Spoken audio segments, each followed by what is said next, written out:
옛날엔 위스키가 만병통치약으로 취급됐다는 거 다들 아시죠? 그래서 소독약 냄새나는 라프로익이 정식으로 의약품 허가까지 받아서 미국에 수출된 사연도 전해드린 적이 있는데요. 실제로 20세기 초반까지 미국에서는 거의 모든 질병을 위스키로 치료할 수 있다는 믿음이 널리 퍼져 있어서 감기나 독감은 물론 변비와 설사, 심지어 치질 환자한테까지도 위스키를 약으로 처방했거든요. 그러다 보니까 1920년 금주법이 시행된 뒤에도 병원에서 약으로 처방하는 의료용 위스키만큼은 막을 수가 없었는데요. 술을 만들어서 판매하는 게 금지된 시기였는데도 불구하고 위스키는 의사 처방전만 있으면 500ml까지 합법적으로 사서 먹을 수 있었거든요. 제가 자료를 살펴보니까 금주법 기간에 미국 켄터키에서만 이런 위스키 처방전이 무려 600만 건이나 발행이 됐던데요. 물론 이 중에는 아프지도 않은데 위스키가 먹고 싶어서 꾀병을 부린 사람들도 꽤 많았다고 합니다. 자, 어쨌든 이렇게 위스키 수요가 많다 보니까 미국 정부에서는 어쩔 수 없이 규모가 큰 6개 회사를 지정해 금주법 기간에도 위스키를 판매할 수 있도록 예외적으로 허용을 해줬는데요. 그렇게 100년 전 금주법 시기에 유통된 위스키 가운데 지금까지도 잘 팔리는 제품이 하나 남아있으니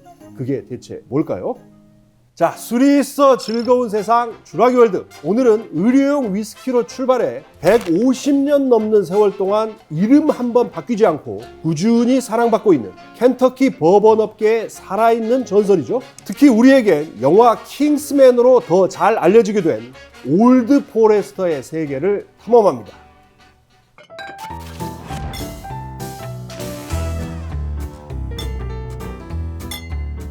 혹시 미국에서 가장 큰 주류 기업 어딘지 아세요? 바로 브라운 포맨이란 회사인데요. 이 브라운 포맨이 갖고 있는 브랜드 정말 엄청납니다. 세상에서 가장 많이 팔리는 미국 위스키 잭 다니엘스를 필두로 우드포드 리저브 같은 여러 버번 위스키는 물론이고 글렌드로낙과 벤리악 같은 스코틀랜드 위스키와 더불어 에라두라와 페페 로페즈 같은 데킬라를 비롯해서 핀란디아 보드카와 진과 와인에 이르기까지 모두 40개 넘는 주류 브랜드를 죄다 갖고 있는 게 브라운 포맨이거든요. 자, 그렇다면 이렇게 세계 주류업계 큰손인 브라운 포맨의 모태가 된 브랜드는 어딜까요? 네, 바로 버번 위스키 올드 포레스터입니다. 그러니까 올드 포레스터를 통해 브라운 포맨의 성공 신화가 시작됐고 올드 포레스터의 역사가 곧 브라운 포맨의 역사나 마찬가지인 건데요. 그래서 켄터키 루이빌에 있는 브라운 포맨 본사 건물 중 한 곳에는 올드 포레스터 병 모양의 거대한 물탱크도 설치되어 있는데요. 와, 이거 실제로 가서 보면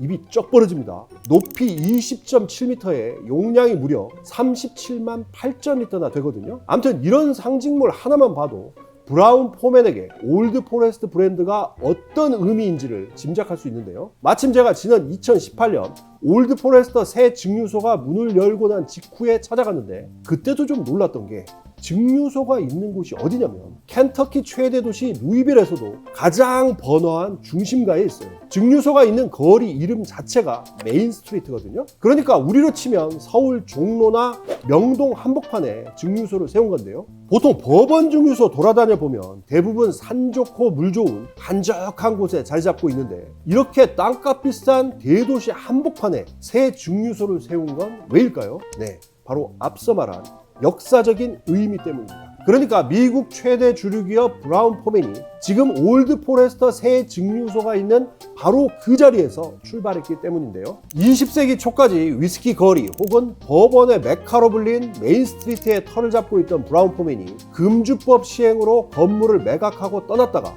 무려 100년 만에 옛 본사 건물을 다시 매입하고 여기다가 자신들의 모태가 된 올드 포레스터 새 증류소를 약 500억 원 들여서 세운 겁니다. 김 PD, 저번 쉐리 위스키 영상에서 우리가 유리병 얘기를 했잖아요. 유리병 일반화되기 전까지는 어디다가 술을 담아 유통했다고 했죠? 나무로 된 오크통. 나무 오크통. 그런데 나무로 된 오크통에 술을 담아서 팔면 뭐가 그렇게 문제였을까요? 일단은 너무 무거울 것 같고. 무겁다. 제 생각에는 자꾸 줄줄 셀 것 같아. 오크통이 셀 수도 있다. 그렇네.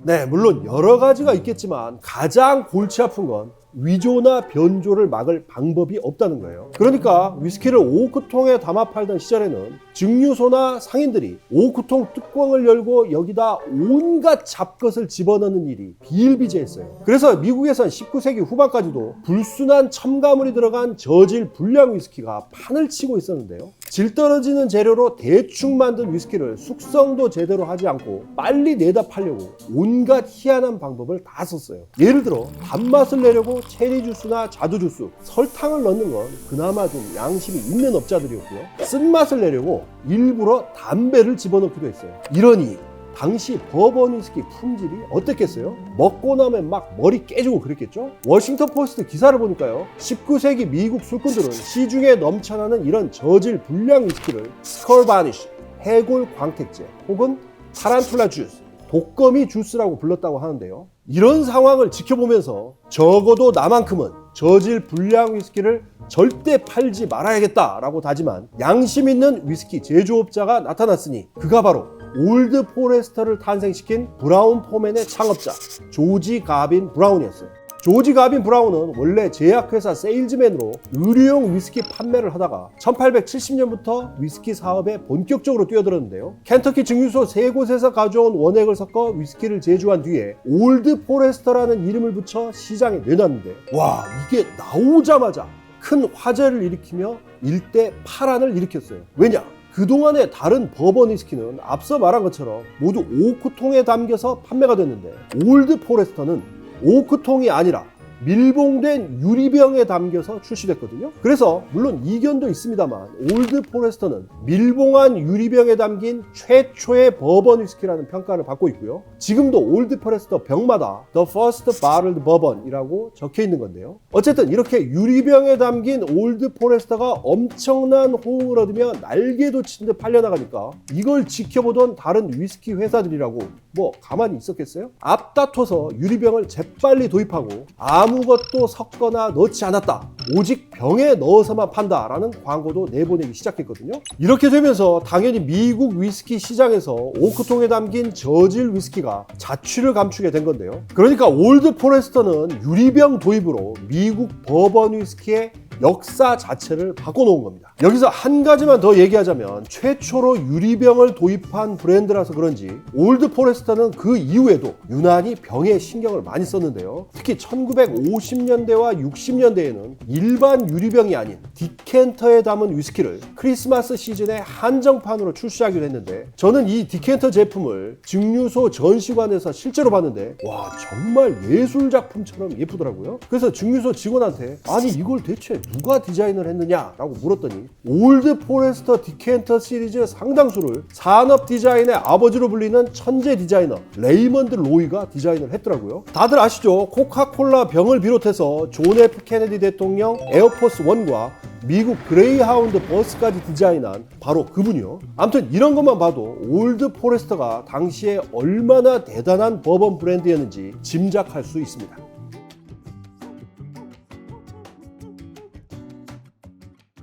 미국 위스키 브랜드 중에 사람 이름을 딴 게 꽤 많죠. 대표적으로 잭 다니엘스는 창업자의 이름이고요. 에반 윌리엄스나 일라이저 크레이그는 버번 역사에 큰 족적을 남긴 인물의 이름이고, 또 버팔로 트레이스에서 내놓는 테일러나 조지 티 스택, 블렌트스는 위스키 장인의 이름을 가져온 건데요. 그런데 올드 포레스터는 참 특이합니다. 이게 사람 이름이기는 한데 위스키 장인이나 증류소 창업자가 아니라 윌리엄 포레스터라는 의사 이름에서 나왔거든요. 아니 왜 하필 위스키 브랜드를 의사 이름에서 따온 걸까 싶으실 텐데요. 앞서서 올드 포레스터가 원래는 의료용 위스키로 출발했고, 올드 포레스터를 만든 브라운 포맨 창업자 조지 가빈 브라운도 제약회사 영업사원 출신이라고 얘기를 했는데, 당시 병원을 돌아다니며 위스키를 팔던 조지 가빈 브라운과 친했던 외과 의사 이름이 바로 윌리엄 포레스터였어요. 윌리엄 포레스터는 남북전쟁 당시 북군 군의관 출신으로 켄터키 루이빌에선 꽤 알려진 인물이었는데요. 그래서 조지 가빈 브라운은 의료용 위스키를 만든 뒤에 친구이자 명의로 소문난 윌리엄 포레스터를 찾아가서 당신이 유명한 의사니까 내가 만든 의료용 위스키에 당신 이름을 붙이고 싶다라고 말해서 허락을 받아냈거든요. 결국 이렇게 해서 오래돼 품질 좋다는 뜻의 올드에 윌리엄 포레스터의 포레스터를 합 합쳐서 올드 포레스트라는 이름이 탄생했는데요. 그런데 불과 4년 뒤에 아주 살짝 이름을 바꿉니다. 바로 포레스터에서 철자 R 하나를 쏙 빼서 변경을 한 건데요. 이렇게 철자 R을 뺀 이유는 윌리엄 포레스터의 후손들이 훗날 이름을 마음대로 도용했다라며 문제를 제기할 수 있다고 우려해서 미리 조치를 취한 거라고 해요. 아무튼 이런 이유로 출시 초기 4년 동안 나온 제품이나 홍보 사진에는 R이 하나 더 있는 반면에 그 이후 출시된 제품에는 R 하나가 빠져 있는 겁니다.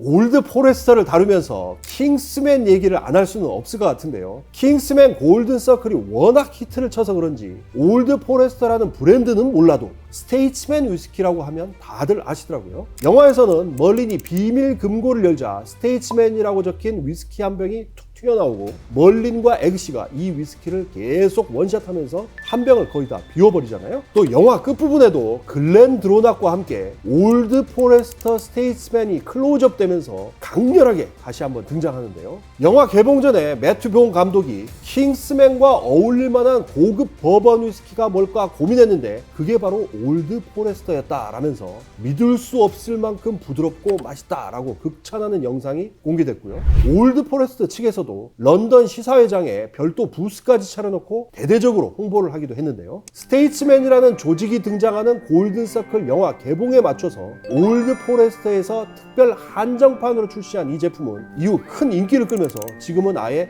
정규 라인업에 포함이 됐는데요. 영화 킹스맨 때문에 이 제품만 너무 알려져서 그렇지 사실 올드 포레스터에서 내놓는 위스키 정말 다양합니다. 우선 가장 기본 제품인 올드 포레스터 86 프루프가 있는데 이건 정식으로 수입이 많이 되고 있어서 아마 쉽게 찾으실 수 있을 텐데요. 이 제품을 비롯해 올드 포레스터 위스키는 곡물 배합 비율 즉 매시비리 우드포드 리저브랑 똑같아서 옥수수 72%에 호밀 18%, 메가보리 10%로 호밀 비중이 높은 게 특징이에요. 참고로 올드 포레스터와 우드포드 리저브 매시빌이 동일한 건 두 브랜드 생산을 책임지는 마스터 디스틸러가 똑같기 때문인데요. 40년 넘게 버번 업계에서 잔뼈가 굵은 크리스 모리스라는 장인이 만들고 있거든요. 아울러 86 프루프 기본 제품 말고도 위스키 로우 즉 위스키 거리 시리즈 제품도 여러 가지 나와 있는데 여기서 잠깐 제가 예전에 더블 우드, 더블 캐스크라고 흔히 얘기하는 피니싱 기법의 효시가 발베니로 평가받는다고 얘기를 했는데 사실 그보다 훨씬 이전인 1910년대에 올드 포레스터에서 더블 우드 스타일 위스키를 잠깐 출시한 적이 있어요. 이 대목에서 아니 무려 110년 전에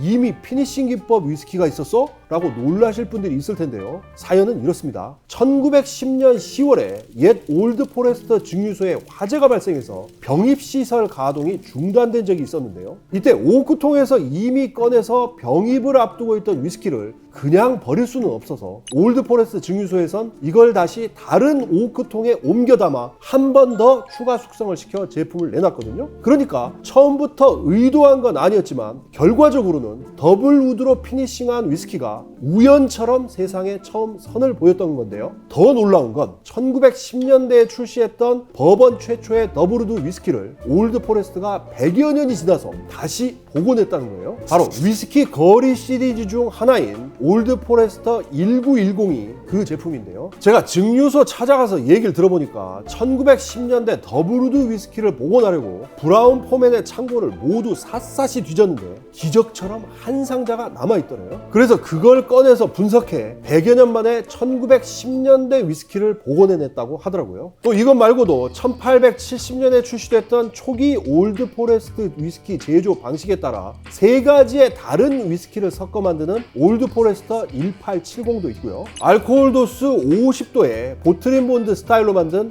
1897과 금주법 시대 의료용 위스키를 재해석한 57.5도짜리 1920까지 여러 위스키가 위스키 거리 시리즈로 출시가 되어 있는데 다만 이런 위스키 거리 시리즈가 아직은 국내에 정식 수입되지 않고 있어서 참으로 안타깝습니다. 저는 올드 포레스터 증류소 갔을 때 이 위스키 거리 시리즈 4가지를 모두 맛봤는데 정말 하나같이 개성 넘치고 좋은 제품들이거든요. 한국에도 꼭 정식 수입이 되었으면 좋겠습니다. 코로나가 언제 끝날지 아직은 잘 모르겠는데요. 코로나 이후에 해외여행이 자유로워지면 켄터키 루이빌에 있는 올드 포레스터 새 증류소 꼭 한번 가보시기 바랍니다. 정말 여기가 갤러리인지 증류소인지 헷갈릴 정도로 멋지게 꾸며져 있거든요. 특히 13m가 넘는 거대한 연속식 증류기 너무 멋있고요. 무엇보다 오크통을 만드는 소형 쿠퍼리즈가 증류소 안에 있어서 오크통 제작 과정도 낱낱이 살펴볼 수 있는데요. 오크통 만드는 건 어디 가서 쉽게 볼 수 있는 게 아닌데 올드 포레스터 만드는 브라운 포맨은 미국 대형 버번 업체 중에서는 유일하게 쿠퍼리즈를 직영하고 있고요. 브라운 포맨 직영 쿠퍼리즈 3곳 중 하나가 바로 올드 포레스터 새 증류소에 있거든요. 자, 술이 있어 즐거운 세상 주라기 월드. 오늘은 150년 넘는 역사를 지닌 올드 포레스터 위스키의 세계를 탐험했는데요. 끝으로 올드 포레스터로 만든 골드러시 칵테일 한잔 하면서 인사드리겠습니다. 이야, 이 골드러시, 와, 이거 진짜 오랜만에 먹는데. 이야, 이거.